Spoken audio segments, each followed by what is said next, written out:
udah di rumah aja. Aduh. Saya pernah suatu ketika lagi makan sama suami, makan mie gitu kan. Terus saya bilang, udah selesai makan mie, saya cuma cerita, kalau nasi nendang ya, dia bilang, kita makan nasi aja kalau gitu. Enggak gitu. Semangkok mie udah saya makan, suruh makan nasi. Nah, kamu bilang nasi nendang. La ilaha illallah. Berterus-terusan. Yang tadinya mau mesra-mesraan, jadi gara-gara nasi sama mie nih. Wah, kenapa jadi masalah sih? Ya Allah. Makanya Bu, kalau cuma mau curhat, omongkan dari awal. Abi, Umi cuma ngomong doang ya, dengar aja ya. Itu aman. Tapi kalau bisa karena kita yang belajar, apabila kita curhat dan suami memberikan solusi, langsung berpikir bahwa oh dia sayang banget sama aku. Gitu. Karena wujud tanggung jawab. Ini bisa berantem loh ini gara-gara ini nih. Iya Bu, mulai rasa-rasa nggak Bu? Ingat-ingat memorinya nggak Bu? Ini gara-gara ini ya Allah ya. Ini nih di ruang konseling saya ibu-ibu kalau cerita gara-gara ini. Dia nggak pernah mau ngerti Bu Aisyah. Saya ngomong gini, dia ngomong gini, dia ngomong gini. Karena terjadi sebuah ya misunderstand ya kan gitu. Next lagi. Wanita berbicara senang kontak mata karena memang matanya secara anatomi karena korpus kolosumnya tebal dia kuat ngomong tatap-tatapan. Laki-laki tidak bisa. Ya, waktu itu saya udah cerita ya. Laki antar laki aja ngomongnya pinggir samping-sampingan Bu. Tapi ya ganteng nggak, coba kebayang kalau laki-laki berhadapan-hadapan dengan laki-laki lagi meeting. Kamu tahu nggak program kita apa? Bayang nggak laki sama laki gitu. Ya, bagus memang. Laki-laki selalu dengan makanya laki-laki selalu pakai gaya dia. Entah menulis, entah. Ya, kalau perempuan memang selalu ingin ditatap. Siapa yang masih ngomong sama anak laki-lakinya dan harus tatap mata? Ayo, sudah enggak kan? Sudah nggak marahin ya? Ya? Ya, enggak ya? Saya lihat Bunda. Ya Bun. Siapa yang masih giniin anak lakinya supaya lihat dia? Masih keliru Bu, keliru. Nggak usah kasihan anak laki-laki. Kalau perempuan nggak usah disuruh, pasti dia akan melihat. Dan kita sering comparing. Coba lihat tuh, kayak adik kamu tuh yang perempuan, kalau ngomong sama Bunda dia selalu lihat wajah Bunda. Kamu kemana-mana matanya jelalatan, makanya ada kalimat itu.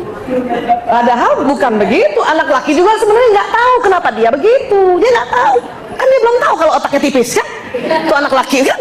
Iya, ya kan. Makanya pas kita ngomong terus sama dia, biarkan saja dia matanya kemana, atau biarkan dia simak wajah kita tidak lihat matanya.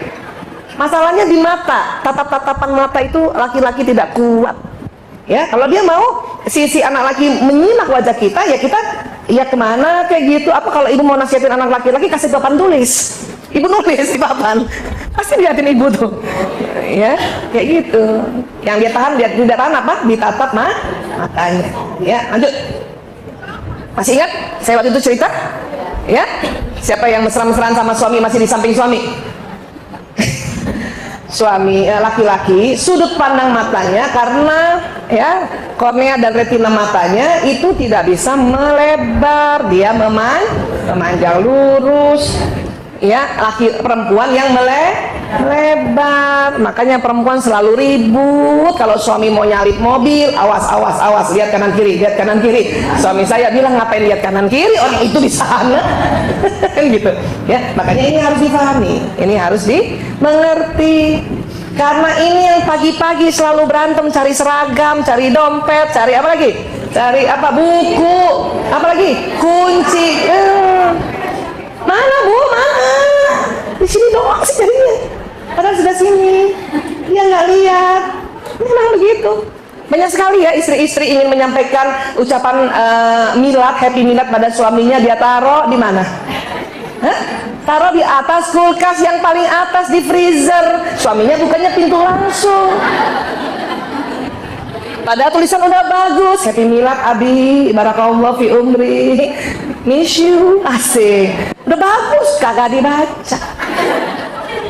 Naruhnya kejauhan. Kalau dia biasa buka yang pintu kedua, taruh di pintu kedua. Banyak ibu-ibu taruh di pintu atas. Terus suami jalan nunduk. Si istri ngumpet-ngumpet di dapur. Nggak kebaca. Aduh. Terus sedih. Langsung ingat lagunya Agnes Monica. Ku hidup dengan siapa? Ya enggak? Pernah dengar lagu itu? Ku tidur dengan siapa? Kan gitu tuh. Kau kekasihku, tapi orang lain bagiku. Kau dengan duniamu saja. Kan gitu kan? Gara-gara ini. Karena pernah satu ketika sebelum saya tahu ilmu ini, ikut-ikut juga nyanyinya begitu sambil mandi. Saking kesel sama suami. Sambil mandi gitu. Suami juga nggak dengar. Orang fokus, pendengaran menurun. Nyanyi nggak henti-henti, lagu sedih sampai 7. Baru lagu gembira yang ke-8 dia denger. Itu pun udah pakai colek. Ya Allah ya Roh. Yang gini-gini nih yang sering terjadi, dan yang gini-gini juga yang menumpuk dan mengikis mawaddah warahmah. Ya, kasih sayang. Makanya setelah kita belajar bahwa begitu Islam menghargai hubungan suami istri, begitu Islam mengindahkan ya istri untuk selalu berbakti pada suami, tambah sedikit tentang perbedaan otak pria wanita. Itu membuat kita menerima hadis-hadis dengan sukarela. Ya. Sering saya tanya ibu-ibu yang sudah kurang lebih di atas 30 tahun berumah tangga ya. Jadi misalnya sudah mulai pensiun gitu, ibu gimana sama suaminya? Ya gimana lagi? Panjang amat ya. Gimana lagi katanya Bu Esa? Saya mah terima aja. Katanya ar-rijalu qawwamuna 'alan nisa. Ya katanya nanti sorga. Nggak apa-apa juga kalimat begitu, tapi kan lebih indah. Ibu bagaimana dengan suami? Alhamdulillah, saya menerima apa adanya. Karena itu sunnah tuh, gembira. Itulah bentuk keikhlasan. Makanya ilmu ini ingat lagi. Saya aja Bu sering ngomong suka lupa. Nanti setelah ingat saya ketawa sendiri. Suami nanya, kenapa lagi kamu ketawa? Kamu pasti ingat modul kamu kan? Suami saya, iya, suami saya sampai geli. Tapi jadi sayang dia jadinya. Daripada dulu selalu anti dan nesu sendiri, marah sendiri, nggak enak sendiri. Ya ampun, dulu Bu maaf, 1 tahun pertama perkawinan saya punya buku diary. Apa isinya? Memaki-maki. Tapi pakai kata Allah, ya Allah, saya sebel banget, gitu. Sampai gemeter-gemeter ya.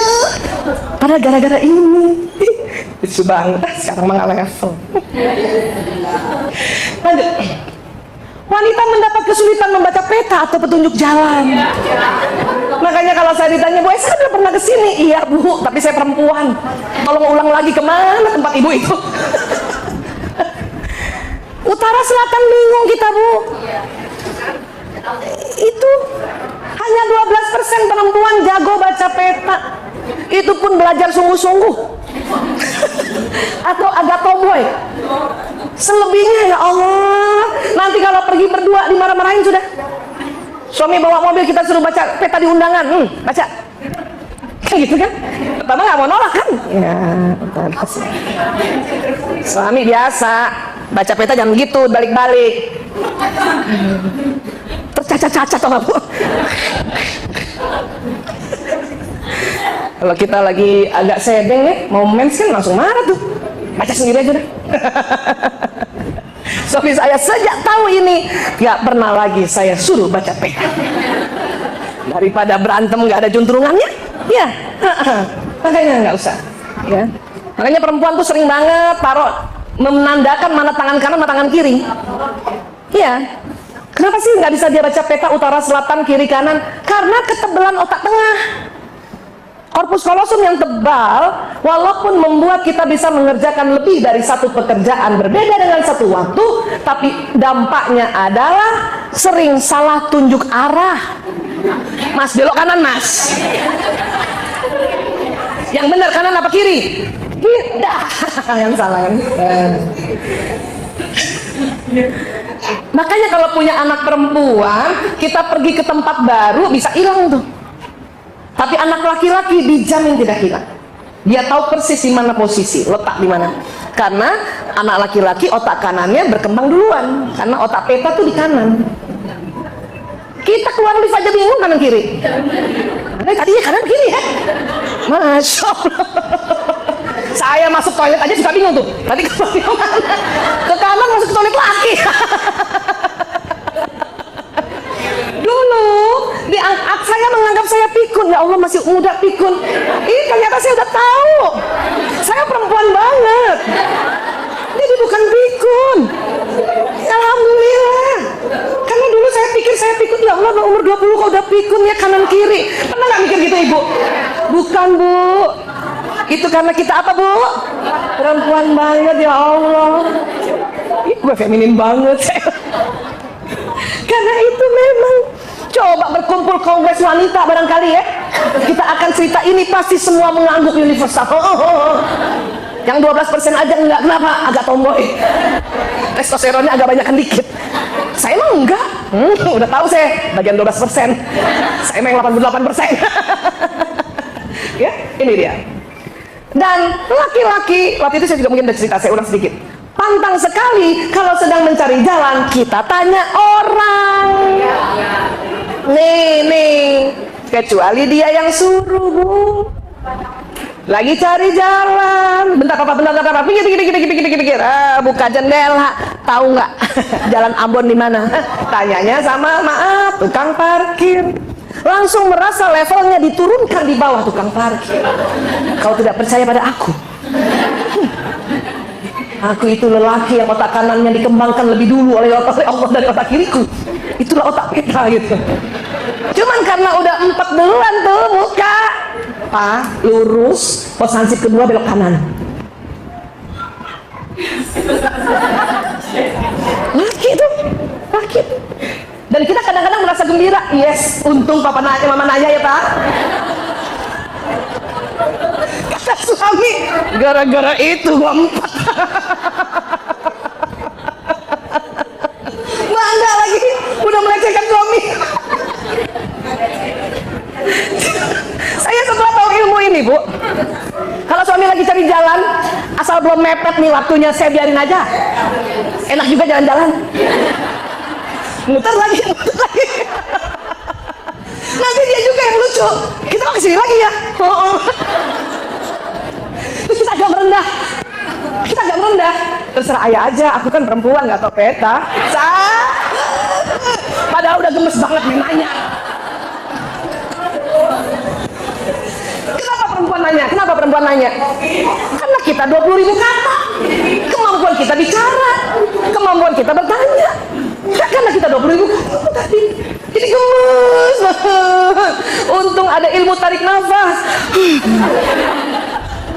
Itu kalau saya duduk di samping suami itu, kaca mobil sebelah kiri berembun. Untuk tempat releasing emosi gitu ya. Iya. Karena saya nggak mau hanya gara-gara perbedaan otak pria wanita itu membebani. Dan akhirnya kita yang harusnya cantik ya, menggemaskan jadi jelek banget. Yang tadinya senyumnya, ayah mau ajak jalan-jalan, makasih ya. Tapi hanya gara-gara ini. Cuma nanya doang. Bunda kan cuma nanya doang. Sebetulnya Bunda kan bantuin ayah daripada lama-lama 4 kali buta. Bukan tidak boleh tanya Bu, tanya dulu sama suami, minta izin. Papa, ayah, kan kita udah 4 kali muter ya. Nanya aja yuk. Kalau dia restui baru nanya. Kadang udah 4 kali masih sekali lagi. Wah. Udah mepet nih. Maka saya kalau mau seminar atau taklim nggak mau diantar suami, takut durhaka. Mending driver aja. Kalau perlu driver yang umurnya muda banget, yang kita bisa injak-injak sedikit gitu. Jadi kalau kita salah kita nanya aja tuh, ya kan? Udah nanya aja. Ya Bu Isa. Bisa jadi kalau tuh sopir sama istrinya nggak mau gitu, nggak mau, terhina itu. Cuman karena sama bosnya, gile, mau aja daripada nggak gajian, kan gitu. Jadi pokoknya kalau udah urusan yang kantor yang harus tepat waktu, yang nggak pakai muter-muter, udah deh, ayah maaf, ayah nanti naik mobil satu aja ya, aku yang mobil. Kenapa? Jauh kesian. Jauh bener. Ya, jadi strategi ini itu membuat kita jadi dinamis dan jadi ngerti, oh kayak gitu, oh kayak gini, ya. Lanjut. Wanita berbelanja merupakan kegembiraan, tapi buat pria teror.